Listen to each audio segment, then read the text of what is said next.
Hello students, hope you all are fine and safe. I am Dr. Minoti Shrivastava. Student हमारा अभी जो lecture चल रहा था वो असेसमेंट टूल्स पे चल रहा था, जिसको मैंने आपको बताया था कि मैंने इसे 4 पार्ट में बांटा है ताकि आप में कुछ कन्फ्यूज़न ना रहे रिगार्डिंग असेसमेंट टूल्स। तो ये जो असेसमेंट टूल्स हैं ये ऐसे हैं जो एक टीचर क्लासरूम के दौरान करता है, और ये आपका जो टॉपिक है ये CTET के लिए भी हेल्पफुल है, CTET के लिए भी काफ़ी हेल्पफुल है, उसमें भी पूछा जाता है। तो क्योंकि अभी जो हमने अपने पीछे लेक्चर में ऑब्जर्वेशन को पढ़ा और एनेक्डोटल रिकॉर्ड को समझा, अब हम बात करेंगे चेकलिस्ट और रेटिंग स्केल के। It is also assessment tool. So let's start assessment tool part 2।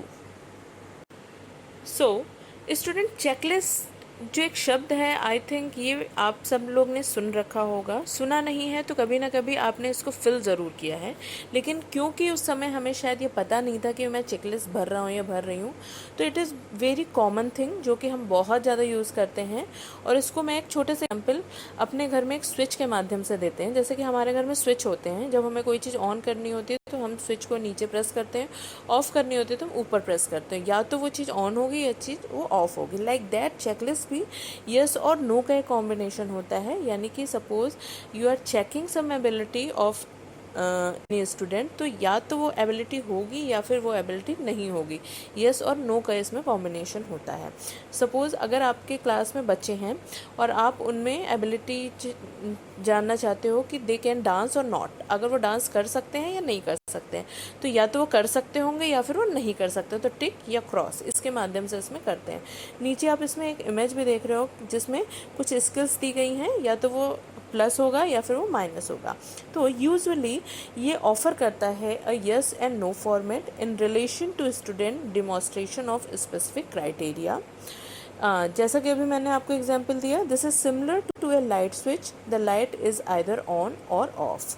ठीक है, तो ये है एक just concept of checklist. So यहाँ पे हम क्या देख रहे हैं, जो दो नीचे इमेज बनी हुई हैं दोनों में ही टिक टिक टिक टिक करा हुआ है। यानी कि ये कहता है, जो चेकलिस्ट होती है ये कहता है whether the criteria is met or not, usually by mean of an cross or a टिक। या तो वो चीज़ क्रॉस होगी, अगर आपको क्राइटेरिया से मैच करती है तो टिक होगी, और नहीं करती है तो वो क्रॉस होगी। तो ये बहुत ही सिंपल सा फॉर्मेट है। नॉर्मली इसका अगर मैं एग्जांपल दूं तो जब आप किसी होटल में जाते हैं तो वहाँ से जब फीडबैक लिया जाता है तो वो भी नॉर्मली चेकलिस्ट के फॉर्म में होती है। या किसी भी चीज़ का हम जब फीडबैक लेते हैं जिसमें हम ये चाहते हैं कि जो हमारा फीडबैक देने वाला है, यानी कि जो हमारी ऑडियो है या सैम्पलिंग है जिससे हम इंफॉर्मेशन ले रहे हैं, उसका ज़्यादा टाइम वेस्ट ना हो, तो बस उसको टिक और क्रॉस करना होता है। तो वो जो पढ़ता जाता है उसमें वो टिक एंड क्रॉस करता जाता है। तो it is a very simple thing. और एक बीइंग अ टीचर हम चेकलिस्ट को बहुत ज़्यादा यूज़ कर सकते हैं अपने बच्चों की क्वालिटीज़ को जानने और उसको बेहतर बनाने के लिए। Moving towards our next tool, now we will know about rating scale. Rating scale, जैसे कि आपको इसके नाम से ही समझ में आ रहा है, ये एक प्रकार की स्केल होती है जिसमें हम रेट करते हैं। यानी कि ये जो स्केल है ये 5 पॉइंट हो सकती है, 6 पॉइंट हो सकती है, 4 पॉइंट हो सकती है। उनमें से हम किसी एक चीज़ पे, यानी कि 4 पे 5 पे हम रेट करते हैं कि वो पर्टिकुलर स्किल या एटीट्यूड या क्वालिटी बच्चे में किस रेट की है। यानी कि 1 to 5 में 3 पे है, 4 पे है, 5 पे है, 0 पे है, कितने पे है। तो it allow teacher to indicate the degree or frequency of the behaviours, skill and strategy displayed by the learner. यानी कि एक लर्नर द्वारा जो स्किल है, बिहेवियर है या एटीट्यूड है जो डिस्प्ले किया जा रहा है, उसको जो टीचर जो होता है वो इंडिकेट करता है, उसका एक फ्रीक्वेंसी डिसाइड करता है कि ये 4 पॉइंट पे आ सकता है, इसमें ये क्वालिटी, इस बच्चे में ये 5th पॉइंट पे आ सकता है, इस बच्चे में ये 2 पॉइंट पे आ सकता है। तो यहाँ पे स्टूडेंट आप जो नीचे इमेज देख रहे हो, इसमें राइट हैंड वाली जो इमेज है ये बता रही है 6 स्केल स्माइली रेटिंग स्केल। यानी कि ये एक 6 स्केल रेटिंग स्केल है जिसमें कि बच्चे को excellent, good, normal, bad, very bad के हिसाब से स्माइली भी बनाई गई है और उस हिसाब से हम रेट भी कर सकते हैं। तो it is very common these days. आजकल के डेट में ये स्माइली के थ्रू रेटिंग करने का बहुत ज़्यादा प्रचलन है, क्योंकि इससे इंटरेस्टिंग भी होता है और बच्चे अपने आप को भी एक तरह से सेल्फ असेसमेंट करते हैं, तो उनको मज़ा आता है इसको करने में। सो इसमें हम कंटिन्यू करते हैं और देखते हैं in rating scale a number is often given to ascertain the level to which the student has achieved the aim of the activity. कुछ पर्टिकुलर चीज़ पे, किसी एक्टिविटी पे बच्चे ने क्या लेवल पाया है या क्या नंबर उसने गेन किया है, उस चीज़ को जब हम रेट करते हैं तो वो होता है रेटिंग स्केल। तो स्टूडेंट अब हम लेफ्ट हैंड के एक इमेज से इसको समझने की कोशिश करेंगे और आई होप आपको अब तक ये रेटिंग स्केल समझ में आ गया होगा, लेकिन फिर भी इसको और क्लियर करते हैं।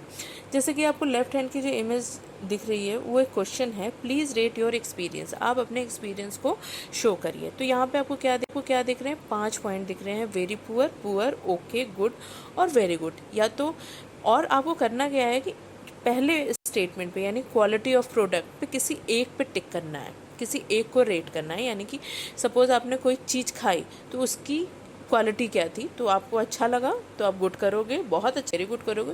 तो किसी एक पर्टिकुलर चीज़ पे आप उसको रेट करते हो। स्पीड ऑफ द सर्विस यानी कि हाँ सपोज़ ये एक रेस्टोरेंट का फीडबैक हो सकता है, यानी कि आपकी जो सर्विसिंग की स्पीड है वो कैसी है, आपको अच्छी लगी तो आप गुड पे करोगे, बहुत अच्छी लगी तो वेरी गुड पे करोगे, पुअर लगी तो आप पुअर पे करोगे।